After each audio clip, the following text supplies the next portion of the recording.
اگر اللہ تمہیں انتظار کروا رہا ہے تو تیار رہو۔ جو تم مانگ رہے ہو اللہ اس سے بڑھ کر تمہیں دے گا۔ اگر تم تھوڑی سی آزمائش سے ڈر کر اپنا یقین ہار کر بیٹھ جاؤ گے تو تمہاری دعائیں کیسے قبول ہوں گی؟ قبولیت کا ایک اصول ہے، صبر رکھو، دعا کرو اور معجزوں کو پالو۔ ان ساری پریشانیوں کے پیچھے بہت سی حکمتیں اور مصلحتیں چھپی ہیں، اس لیے پریشان ہونا چھوڑ دو، اللہ سے جڑے رہو، اللہ سے مدد مانگتے رہو اور صبر سے اللہ کے فیصلوں کا انتظار کرو۔ جتنا بڑا دکھ ہے اتنا ہی سکھ بھی ملے گا۔ اگر ابھی اندھیرا ہے تو اجالا بھی ہوگا، یہ تمہارے رب کا وعدہ ہے۔ جو رب پتھروں سے پانی نکال سکتا ہے وہی رب تمہارے لیے وسیلے بنا سکتا ہے، وہی تمہاری مصیبتیں دور کر سکتا ہے، کیونکہ وہ ہر شے پر قادر ہے، وہی ہر چیز کا نگہبان ہے۔ مل جائے تو شکر کے ساتھ قدر کرو، نہ ملے تو اچھی طرح صبر کرو۔ ابھی کچھ نہیں بدلا، آپ بس اللہ پر یقین رکھو اور دعا کرو۔ چاہے ساری دنیا مل کر تمہیں مایوسی کی طرف دھکیلے، تب بھی اگر تم اللہ پر کامل یقین رکھو تو اللہ تمہارے لیے غیب سے وسیلے بنائے گا۔ تم تعلق رکھو تو صحیح اللہ سے، وہ جبار ہے، ٹوٹے ہوئے دلوں کو جوڑنا جانتا ہے، سب سے زبردست بگڑے کاموں کو بنانے والا اللہ ہے۔ اپنے رب پر بھروسہ رکھیں، پھر یہ لمبا راستہ ایک دن ختم ہو جائے گا، یہ تکلیفیں ضرور دور ہو جائیں گی، یہ برے دن بھی گزر جائیں گے اور پھر واپس نہیں آئیں گے، اور یہ جو آپ کے دل میں توڑ پھوڑ ہے اسے بھی اللہ دور کرے گا۔ تم جتنی دفعہ دعا مانگتے ہو اللہ اتنی دفعہ تمہیں تمہاری دعاؤں کا جواب دیتا ہے۔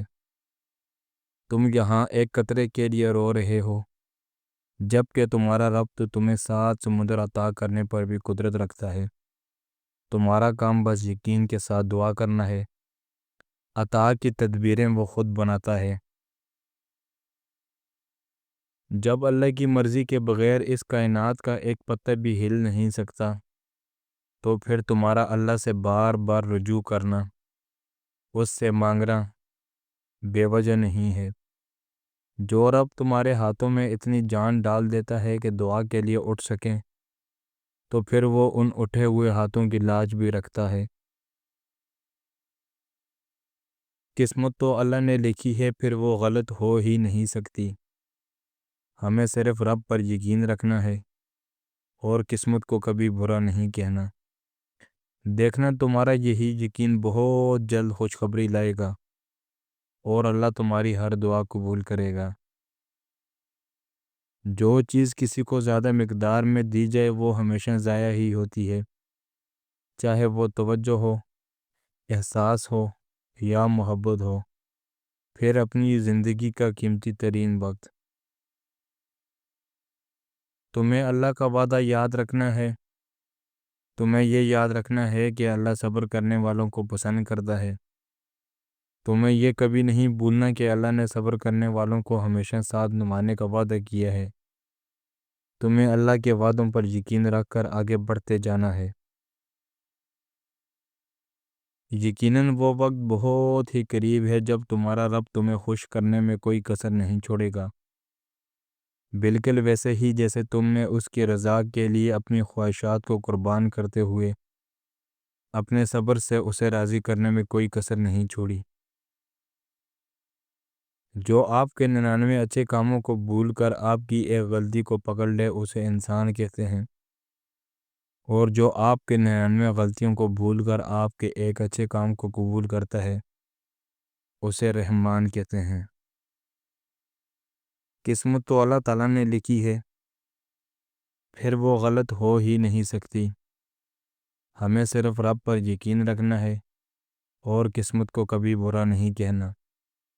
دیکھنا تمہارا یہی یقین بہت جلد خوشخبری لائے گا اور اللہ تعالیٰ تمہاری ہر دعا قبول کرے گا۔ وہ آزماتا اسی چیز سے ہے جو تمہیں بے حد پیاری ہوتی ہے، تاکہ اس چیز کے ملنے کی تڑپ تمہیں اللہ سے ملوا دے۔ پوچھا گیا صبر کسے کرتے ہیں؟ جواب ملا جب تمہاری آنکھیں آنسوؤں سے بھری پڑی ہوں مگر تمہاری زبان پر شکوہ نہ ہو اور دل اس بات کی گواہی دے رہا ہو کہ اللہ جو کرتا ہے اسی میں ہماری بہتری ہے۔ جب وہ تمہیں اپنی جانب بلاتا ہے تو وہ راضی ہونے کا ارادہ باندھتے ہوئے ہوتا ہے، اور جب تمہیں دعا کی توفیق دیتا ہے تو قبولیت کے لیے تمہاری دعا کے انتظار میں ہوتا ہے۔ پھر وہ یوں مکمل کر دیتا ہے تمہیں کہ دنیا دیکھتی رہ جاتی ہے۔ صبر سے گزار کر اللہ تمہیں تمہارے یقین کا امتحان لیتا ہے۔ وہ تمہیں سزا نہیں دیتا، وہ تو بس اپنے قریب لانے کے لیے آزماتا ہے۔